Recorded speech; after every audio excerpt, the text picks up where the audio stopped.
قيام شهر رمضان. Ramazon oyi ro'zasini tutmoqni bizlarga farz qilgan Alloh taologa hamd va sanolar bo'lsin. Ramazon oylarining kechasini bizlarga bedor o'tkazmoqni sunnat qilgan Muhammad Mustafoga salovat va salomlar bo'lsin. Assalomu alaykum va rahmatullohi va barakatuh. اللهم لا سهل إلا ما جعلته سهلا وإن شئت جعلت الحزن سهلا بقدرتك يا أرحم الراحمين. Azizlar, Allohga hadsiz hisobsiz hamd va sanolar, shukrlar bo'lsinki, ushbu muborak Ramazon oyida qo'ldan kelganicha ma'rifiy suhbatlarni o'tkazib kelmoqdamiz va doimiy ravishda dinimiz ma'rifati biz mo'min musulmonlarni ham bu dunyomiz uchun, ham oxiratimiz uchun va ham hayotimizning barcha sohasi uchun nihoyatda zarur ekanini ta'kidlamoqdamiz.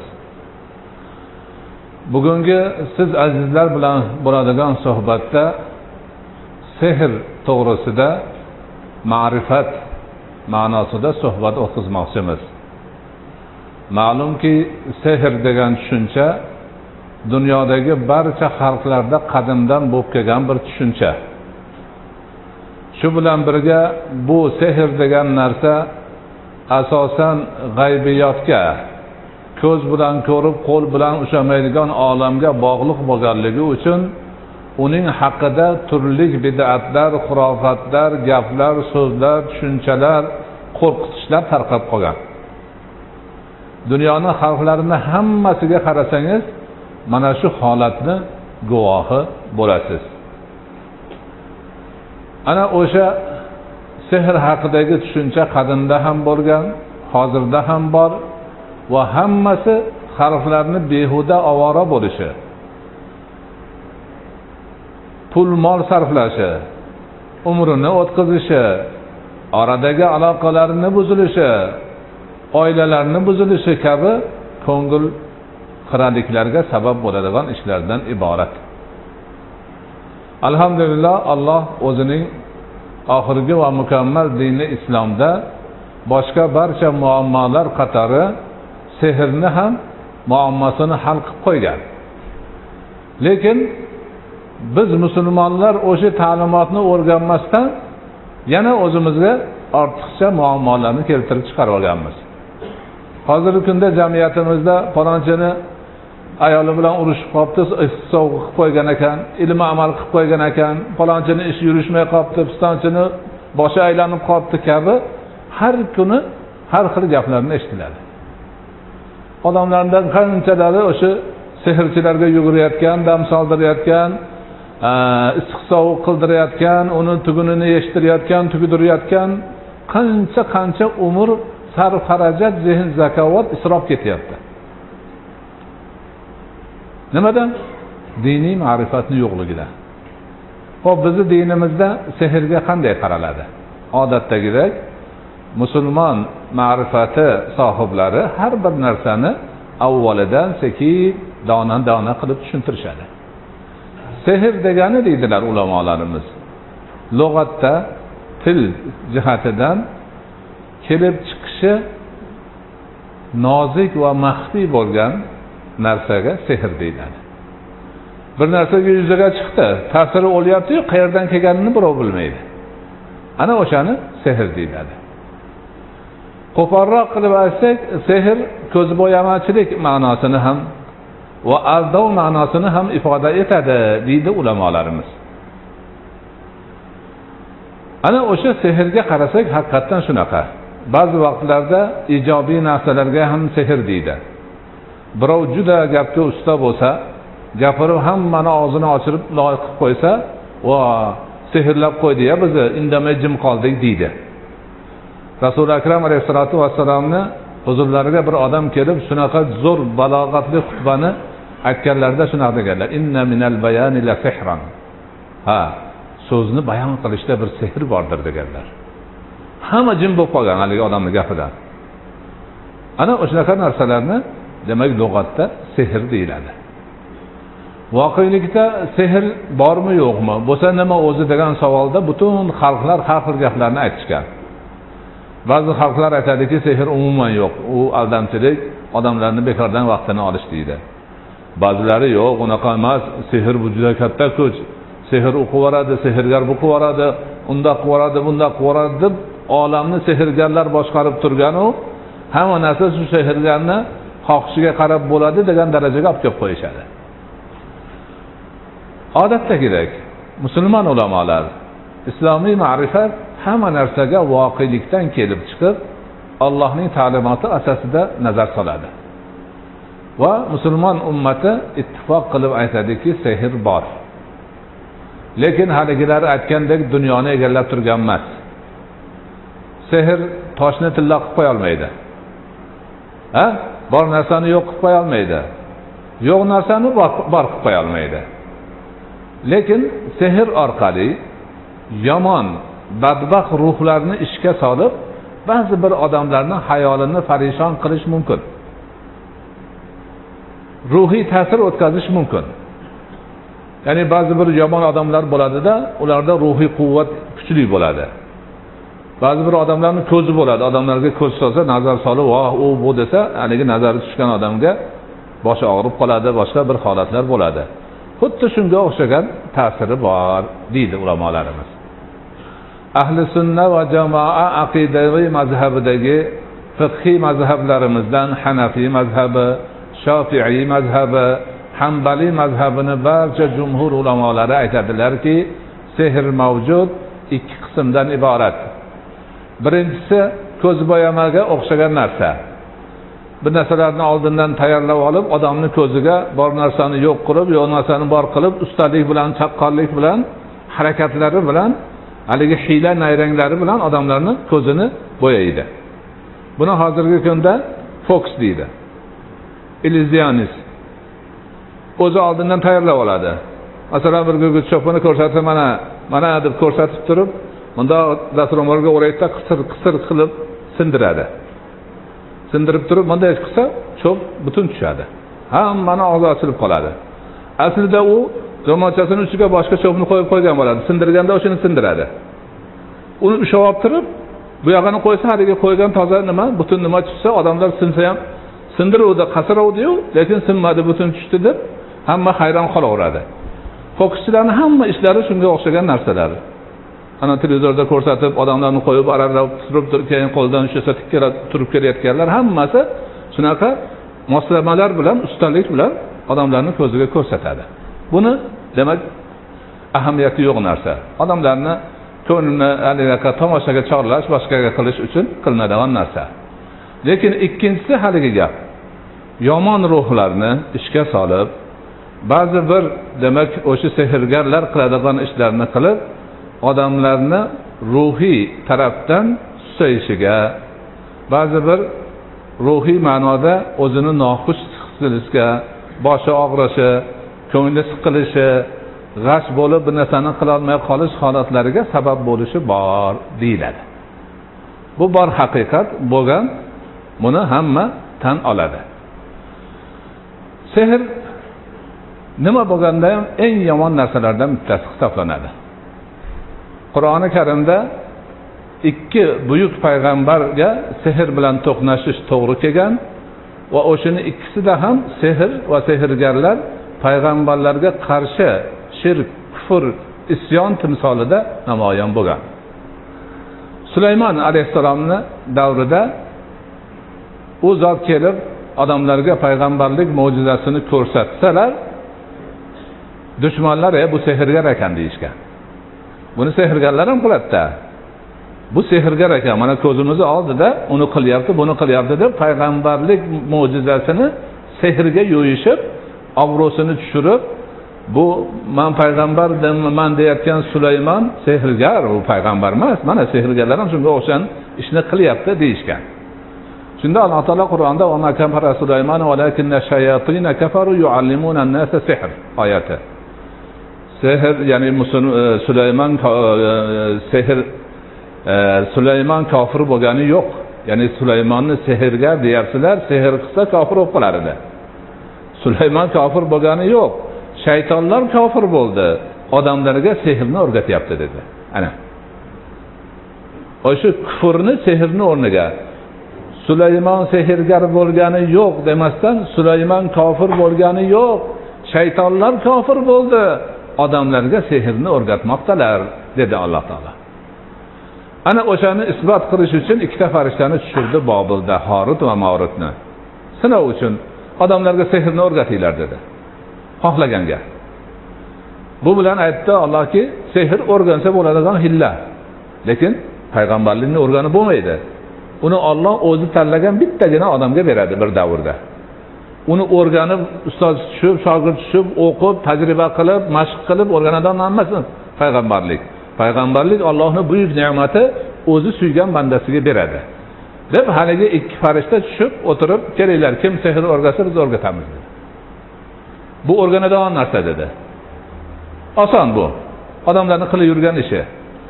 Kim kelib meni o'rganaman desa, haligi ikkovi aytardilarki, "Va ma yu'allimani min ahadin illa qala innama nahnu fitnatun fala takfur." Ha, sen sehr o'rganyapsanmi? O'rganmoqchimiz ana. Bo'lmasa bilib qo'y. Biz fitnamiz. Ikkovimiz fitnamiz. Sinov uchun keldik. Kofir bo'lma, sehr o'rgansang kofir bo'lasan dedi. Mayli o'rganaveraman desa o'rgatdi. Mana shu yerda Sulaymon alayhisalom davrida sehrni kufr deyildi, sehrgarlarni kofir deyildi, shayton deyildi. Musa alayhisalom davrida Musa alayhisalom kelib Firavunni qavmini islomga chaqirganida ular qani payg'ambarligini ko'rsat. Dedi, mo'jiza ko'rsatsalar, buni sehrgarlar ham qiladi. Bo'pti, chaqir sehrgarlaringni. Sehrgarlarni xalqni to'plab turib o'rtaga tashlab Musa alayhisalom aytdi, "Nima? Sizlar oldin tashlaysizlarmi? Menmi? Sehriylarni, men mo'jizamni. Biz oldin tashlaymiz" deb qo'lidagi hassa arqonlarni sehrgarlar tashlavdi, odamlarning ko'ziga ilon bo'lib yurib qoldi haligilar. Shunda Alloh taolo Musa alayhisalomga vahiy qilib, "Sanam hassangni tasha" dedi. Musa alayhisalom hassalarini tashlavdi, ajdar bo'lib ilonlarni yutdi. Shunda darhol sehrgarlar yugurib kelib Musa alayhisalomning oyoqlariga o'zlarini tashlab, "Biz iymon keltirdik, tamom" dedi. Chunki ular sehrgarni biladi. U Musa alayhisalomniki sehr emasligini darrov hammadan birinchi bo'lib tushundi. Shuning uchun birinchi bo'lib Musa alayhisalomga sehrgarlar iymon keltirishdi. Kofir Firavun ularni o'ziga askar qilib olmoqchi edi. Qiloldi ham. Lekin haligi haqiqat yuzaga chiqdi. Ana mana shu yerdan hamma yerda sehr, kufr, buzuqchilik, buni hech qanaqa yaxshiligi yo'q. Qur'ondagi boshqa oyatlarda ham shu. Sehrgar qayerda kelsa ham najot topmaydi. Qilayotgan ishi aldamchilikdan iborat. Odamlarni ko'ziga shunaqa bo'yab ko'rsatadi. Xayolida odamlarda shunday bo'ladi, iboralar kelgan. Endi shunaqa holatlar bo'lgan. Shuning uchun bizni hamma ahli sunna va jamoa aqidaviy mazhabining ulamolari sehr kufrdir, sehrgar kofirdir deyiladi. Sehr qilish kufr ish, sehrgar bo'lish kofir bo'lishdir. Iymoni qolmaydi sehrgar bo'lgan odamni. Hamma shuni ittifoq qilgan. Payg'ambarimiz alayhisolatu vasallam buyuk hadislari bor. Unda aytadilar, "Istanibu sab'ul mubiqat." Halokatga olib boruvchi 7 gunohdan chetda bo'linglar.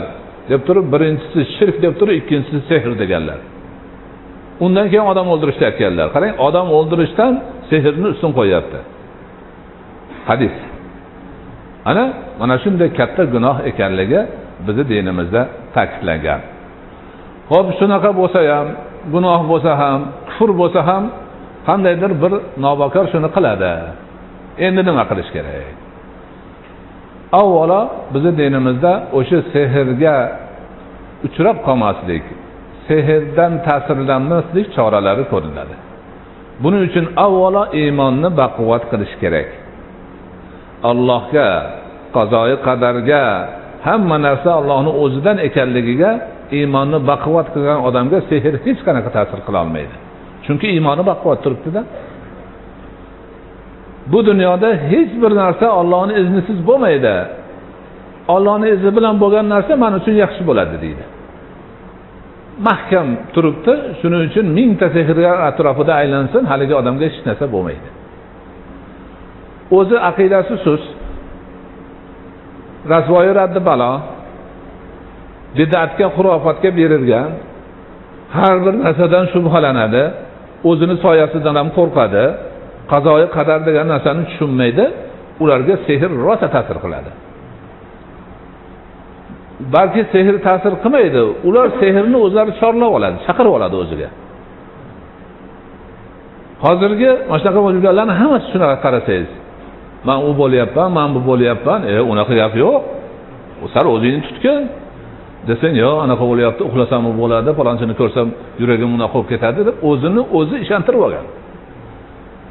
Ana bunaqa narsalardan bo'lmaslik kerak. Mo'min, musulmon odam aqidasini baquvvat qilish kerak, iymonini baquvvat qilish kerak. Har bir narsa Allohdangina bo'ladi. Allohdan boshqa hech kimni xohishi, hukmi o'tmaydi. Men mo'minman, musulmonman, shunga mahkam turaman degan demak aqidada bo'lishi kerak. Haligi kabi xom xayollarni yig'ishtirish kerak. Sehrgarlar yomon odamlar bo'ladi. Kofir deyapmiz. Lekin o'zlarini dindor qilib ko'rsatishga urinadi. Hozir shu ishlarni qilayotganingizda qaysinisiga, erkagiga ham ayoliga borsangiz, qo'liga tasbih ushlab olgan, boshiga bu narsalarni yoqib olgan, Alloh og'zidan tushmaydi, o'zini dindor qilib ko'rsatishga urinadi. Lekin surishtirib borsangiz, na namoz o'qiydi, na roza tutadi. Ana u aldanganlar kirib oldan chiqqandan keyin popuri chekishni boshlaydi. Mana shunaqa holatlar. Odamlar shuni farqiga borishmaydi. Odam o'zini bemor sezsa, bizni dinimizda tibbiyotga murojaat qiladi. Doktorlarga, tabiblarga murojaat qiladi. Tabiblar ko'rib, tekshirib, oxiriga yetib, "Yo, siz sog'siz. Biz hamma tarafdan tahlil qilib ko'rdik, tekshirib ko'rdik, sizda kasal yo'q" desa-yu, shundan keyin ham o'zini noxush sezayotgan bo'lsa, qandaydir bir og'riq sezsa, o'zini behol sezsa, nimadir demak behudadan behudaga siqilayotgan bo'lsa, ana unda endi ta'sirlangan bo'ladi. Unda nima qiladi? Ana unda mana shu Qur'oni Karimda maxsus suralar bor, maxsus emas, ma'lum suralar bor, shularni o'qiydi. Eng asosiysi Oyatul Kursi. Sura-i Baqaraning oxirgi 2 oyati. Qul ya ayyuhal kafirun, qul huvallohu ahad, qul a'udhu birabbil falaq, qul a'udhu birabbin nas.